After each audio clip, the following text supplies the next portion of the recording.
শুনবে, তো 1 ঘন্টাও বসে শুনবে। আল্লাহর কথা শুনবার ক্ষেত্রে দুইটা জিনিস আদব।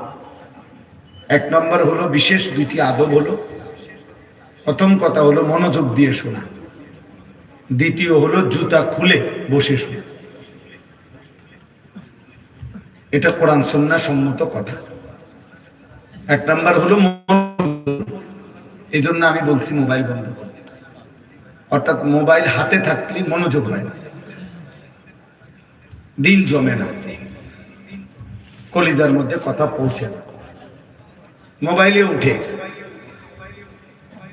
ভাই ওই যে ইকো নাকি এটা বন্ধ করে দাও, মোবাইলের মধ্যে উঠে কিন্তু দিলে জমে না।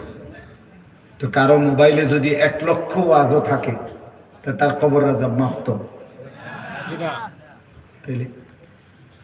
কারো মোবাইলে যদি কোনো হুজুরের সাথে 100 হুজুরের সাথে একটা ছবি থাকে তো ওর কবর আযাব মাফ তো। এই জন্য দোস্ত, এটা তো বড় বিষয়। বড় বিষয় হলো আমার দিলে জমলো কিনা, আমার অন্তরে কিছু আসলো।